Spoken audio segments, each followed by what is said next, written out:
Suprabhatam. Friends, today we will be touching the third lecture on Maya by Swamiji. The first we heard about Maya and illusion. The second was Maya and the evolution of the conception of God. And third is this, Maya and freedom. This is a part of the Jnana Yoga. It was delivered on 22nd of October in 1896 in London. Swamiji, opening this talk, gave a beautiful quotations from a very famous poet writing, William Wordsworth. The poem is Ode, Intimations of Immortality from Recollections of Early Childhood. The line he quotes is very interesting line. This says, trailing clouds of glory we come. This is a very interesting part, and Swami is saying that not all of us come as trailing clouds of glory. However, some of us may be coming from the trailing black fogs. But there can be no questions about that, because every one of us comes into this world to fight as on a battlefield. We come here weeping to fight our way out and to make a path for ourselves through this infinite ocean of life. Forward we go, having long ages behind us and an immense expanse beyond. So we go on till death comes and takes us off this field. We do not know whether victorious or defeated. We do not know. And Swamiji is saying this is Maya. In fact, during this whole talk, Swamiji has mentioned 6 times defining this Maya through different examples. Next he is saying very interesting things. Hope. Hope is dominant in the heart of childhood. The whole world is a golden vision in the opening of a child. And he thinks he is supreme. As we move forward, we may hurl ourselves against it again and again, striving to break through. The further a child goes, the further receives the ideal, till death comes and there is relapse and release, perhaps. And this is Maya. Next, very interesting, is talking about a man of science rises. He is thirsting after knowledge. No sacrifice is too great, no struggle too hopeless for him. He moves forward, discovering secret after secret of the nature, searching out the secrets for our innermost heart. And what for? The question comes, what is it all that for? Why should we give him glory? Why should he acquire fame? Does not nature do infinitely more than any human being can do? And nature is dull, insentient. Why should it be glory to imitate the dull, the insentient? Nature can hurl a thunderbolt of any magnitude to any distance that we have experienced in daily life. If a man can do a small part as much, we praise him and laud him to the skies. Why? Why should we praise him for imitating nature, imitating death, imitating dullness, imitating insentience? The force of gravitation can pull to pieces the biggest mass that ever existed, yet it is insentient. What glory is there in imitating the insentient? Yet we are all struggling after that, and that is Maya. The saints drags that human soul out. Man is searching for pleasure and for happiness where it can never be found.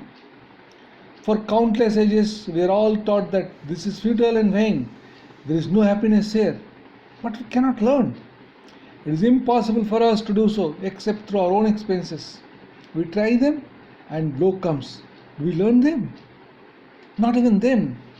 Like moths hurling themselves against the flame, we are hurling ourselves again and again into sense pleasures, hoping to find satisfaction here. We return again and again with freshened energy, and thus we go on, till crippled and cheated we die. And this is Maya. So is it our intellect. In our desire to solve the mysteries of the universe, we cannot stop our questioning. We feel we must know and cannot believe that no knowledge is to be gained.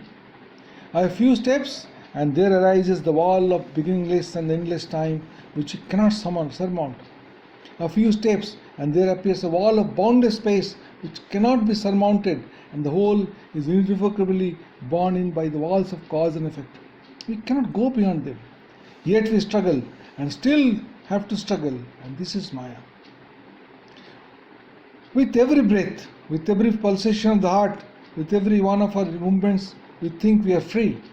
And the very moment we are shown that we are not, bound slaves, nature's bound slaves, in body, in mind, in all our thoughts, in all our feelings, and this is Maya. There is never a mother who did not think her child was a born genius. The most extraordinary child that was ever born, she dotes upon her child. Her whole soul is in the child. The child grows up, perhaps becomes a drunkard, a brute, illiterates the mother, and the more he illiterates her, the more her love increases. The world lauds it as unselfish love of the mother, little dreaming that the mother is a born slave. She cannot help it. She would 1,000 times rather throw up the burden, but she cannot. So she covers it with mass of flowers, which she calls wonderful love, and this is Maya. To tell about this Maya, Swamiji is giving a wonderful story, which you all know.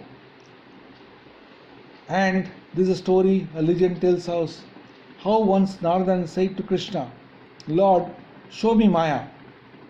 A few days passed away, and Krishna asked Narada to make a trip with him towards the desert. And after walking for several miles, suddenly Krishna said, Narada, I am thirsty. Can you fetch some water for me? I will go at once, sir, and get you water. So said Narada and went. At a little distance there was a village. He entered the village in search of water and knocked at a door, which was opened by a most beautiful young girl. At the sight of her, he immediately forgot that his master was waiting for water, perhaps dying for the want of it. He forgot everything and began to talk to the girl. All that day he did not return to his master. The next day he was again at the house talking to the girl. That talk ripened into love. He asked the father of the daughter that he wants to marry, and they were married and lived there and had children. Such way the 12 years passed. In between his father-in-law died, he inherited his property, and he lived, as it seemed to think, a very happy married life with children and wife, with his fields and his cattle and so forth and so on. Then suddenly came a flood. One night the river rose until it overflowed its banks and flooded the whole villages. Houses fell, men and animals were swept away and drowned, and everything was floating on the rush of the stream. Narada had to escape. With one hand he held his wife, and with the other 2 of his children.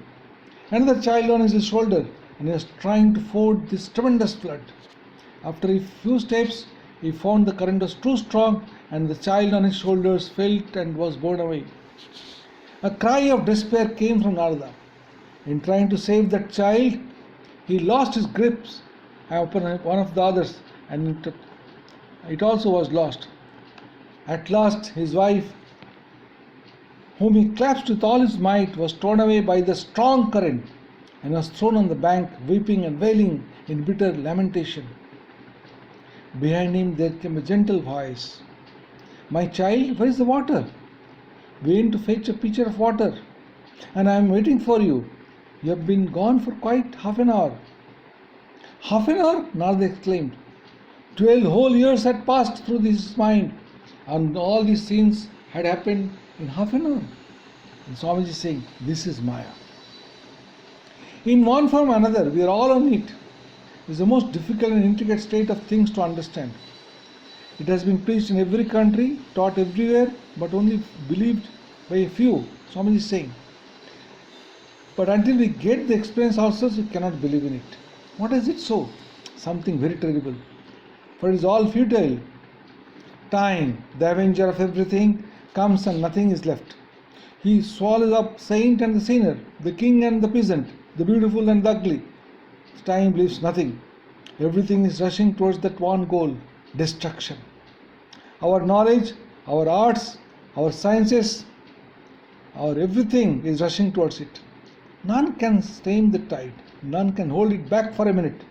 We may try to forget it in the same way that Persons in a plague-stricken city try to create oblivion by drinking, dancing, and other vain attempts, so becoming paralyzed.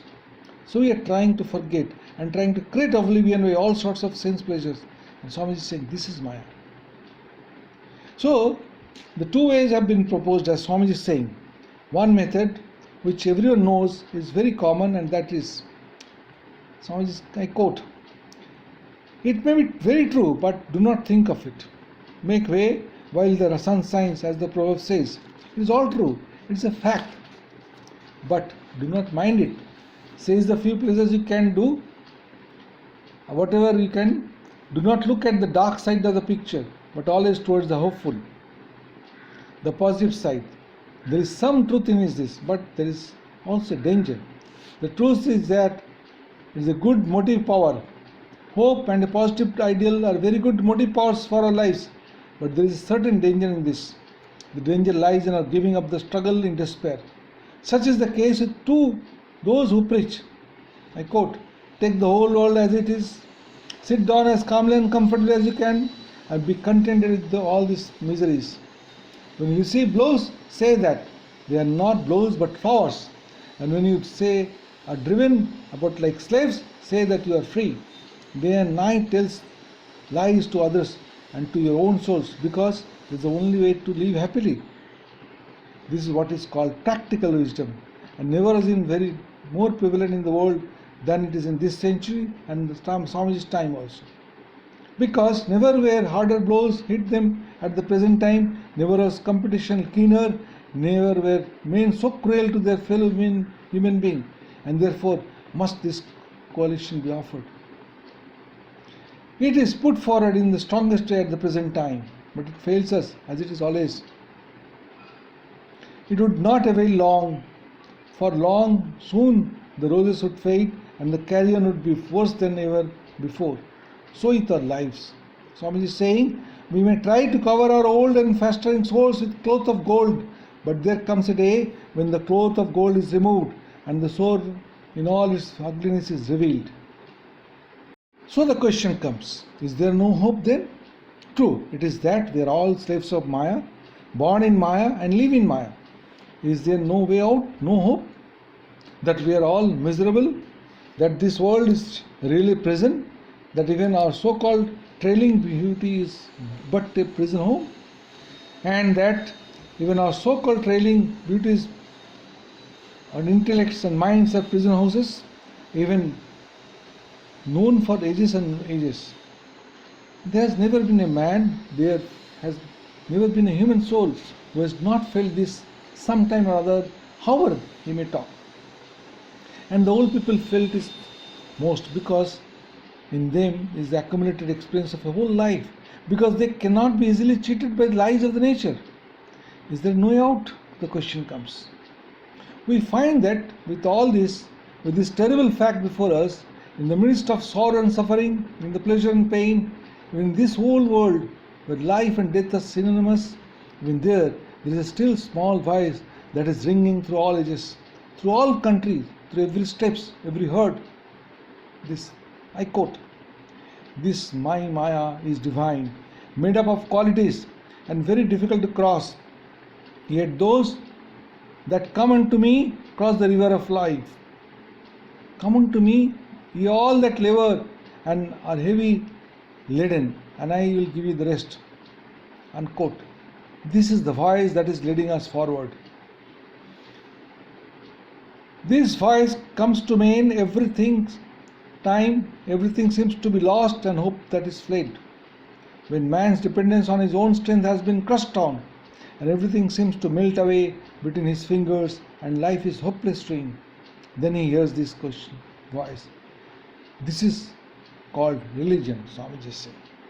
Wonderfully is explaining, wonderfully is putting all the logic and reasoning to help us to overcome this Maya, to understand and realize our own true self. On the other side, therefore, is the bold assertion that this all is nonsense, that this is all Maya.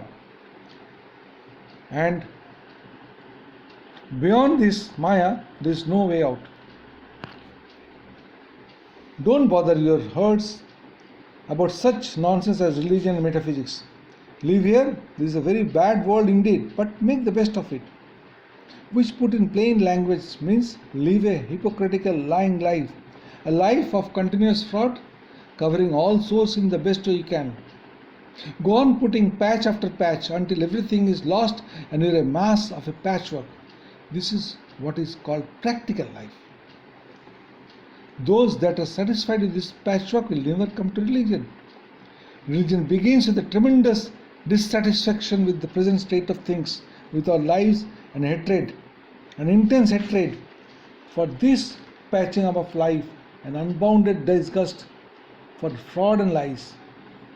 He alone can be religious who dares say, as the mighty Buddha once said under the Bodhian tree, when this idea practically appeared before him, and he saw that it was nonsense, and yet could not find a way out. When the temptation came to him to give up his search after truth, to go back to the old world, live the old life of fraud, calling things by wrong names, telling lies oneself and to everybody, he, the giant, conquered it and said, I quote, "Death is better than a vegetating, ignorant life. It is better to die in the battlefield than to live a life of defeat." Unquote. This is the basis of religion. When a man takes this stand, he is on the way to find the truth, he is on the way to God. That determination must be the first impulse towards becoming religious. I'll hew out a way for myself. I'll know the truth or give up my life in attempt. For on this side it is nothing, it is gone, it is vanishing every day. The beautiful, hopeful young person of today is a veteran of tomorrow. Hopes and joys and pleasures and pains will die like blossoms with tomorrow's frost. That is one side. On the other, there are the great charms of conquest, victories over all the ills of life, victory over life itself, the conquest of the universe.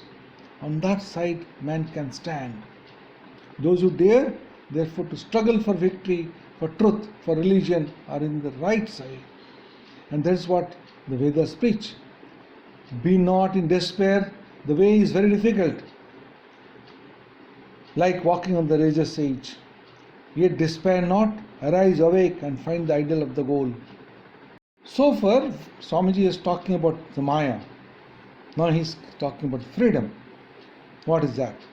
Swamiji is saying, now all these various manifestations of religion, in whatever shape and form they have come to mankind, have this one common central basis. It is the preaching of freedom, the way out of this world. They never came to reconcile the world and religion, but to cut the Gordian knot, to establish religion in its own ideal and not to compromise with the world. That is what every religion preaches. The duty of the Vedanta is to harmonize all these aspirations, to make manifest the common ground between all the religions of the world, the highest as well as the lowest. What we call the most arrant superstition and the highest philosophy really have a common aim in that they both try to show the way out of the same difficulty, and in most cases this way is through the help of someone who is not himself bound by the laws of the nature. In one word, someone who is free. In spite of all the difficulties and difference of opinion about the nature of the one free agent, whether he is a personal god or a sentient being like man, whether masculine, feminine or neuter, and the discussions have been endless, the fundamental idea is the same. In spite of the almost hopeless contradictions of the different systems, we find the golden thread of unity running through them all. And this philosophy, this golden thread has been stressed, revealed little by little to our view.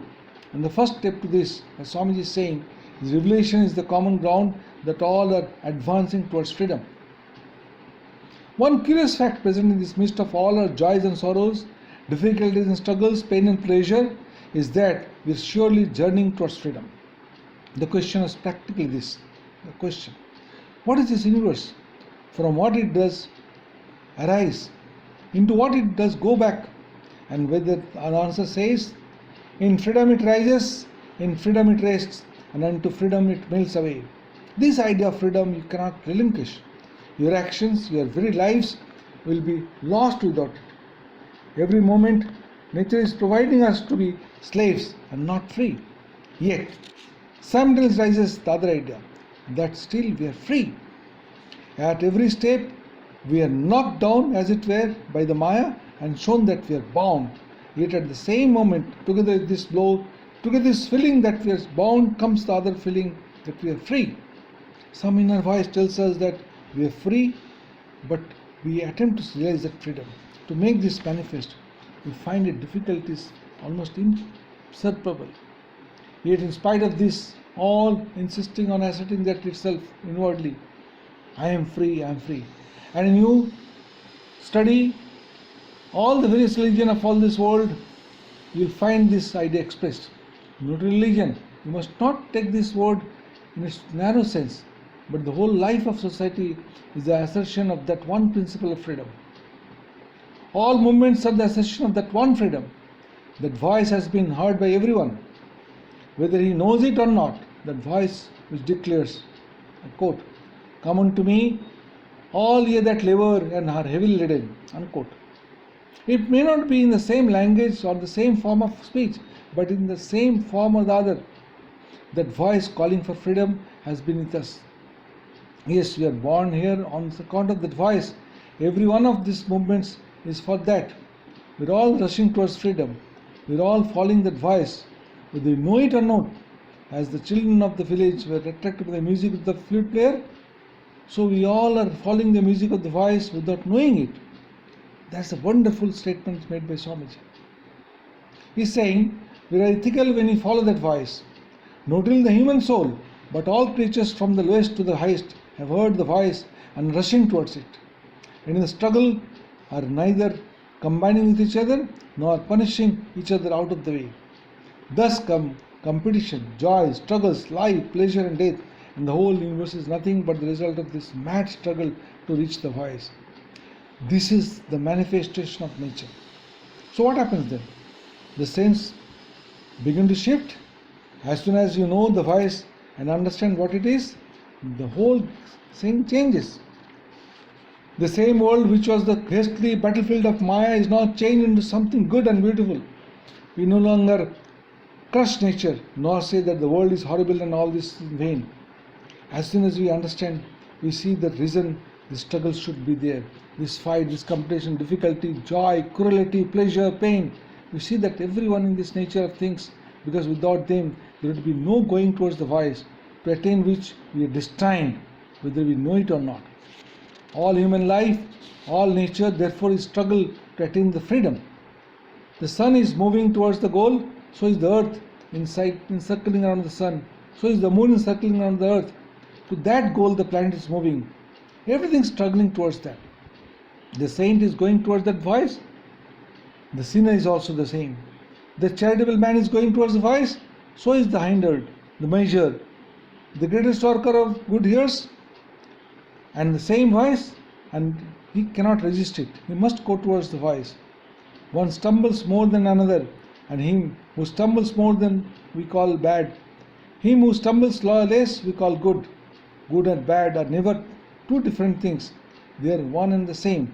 The difference is not one of kind, but of degree.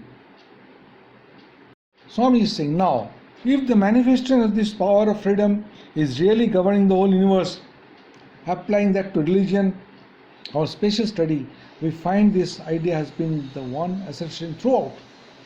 Take the lowest form of religion, whether it is the worship of departed ancestors or certain powerful and cruel gods.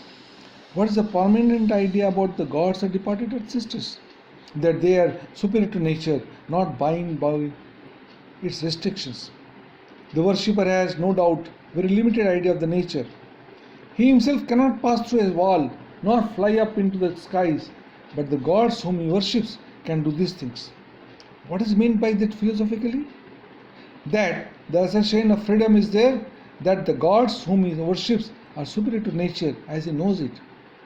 So with those who worship still higher beings, as the idea of nature expands, the idea of the soul which is superior to nature also expands, until we come to what we call monotheism, which holds that there is Maya, nature, and that there is some being who is the ruler of this Maya. This is a wonderful conclusion Swami is making, which is holding that there is Maya and that there is some being who is ruler of this Maya. Swami is saying, here Vedanta begins, where these monotheistic ideas first appear. But the Vedanta philosophy went further and further explanations. This explanation that there is a being beyond all this manifestation of Maya, who is superior to and independent of Maya, and who is attracting us towards himself, and that we are all going towards him, is very good, says Vedanta. But yet the perception is not clear. The vision is dim and hazy, although it does not directly contradict reason. Just in your hymn it is said, I quote, nearer my God to thee, unquote. The same hymn would be very good to the Vedantin, only he would change a word and make it nearer my God to me, unquote. The idea that goal is far off, far beyond nature, attracting us all towards it, has to be brought nearer and nearer, without degrading or degenerating it. The God of heaven becomes the God of nature, and the God in nature becomes the God who is in nature, and the God who is nature becomes the God within this temple of the body, and the God dwelling in this temple of the body at last becomes the temple itself, becomes the soul and the man, and there it reaches the last words it can teach. He whom the sages have been seeking in all these places is in our own hearts. The voice that you heard was right, says the Vedanta, but the direction you gave to the voice was wrong. That ideal of freedom that you perceived was correct, but you projected it outside yourself, and that was your mistake. Swamiji is saying clearly, bring it nearer and nearer until you find that it was all the time within you. It was the self of your own self. That freedom was your own nature, and this Maya never bound you. Nature never has power over you. Like a frightened child, we are dreaming that it was throttling you, and the release from this fear is the goal. Not only to see intellectually, but to perceive it, actualize it, realize it, much more differently than we perceive this world.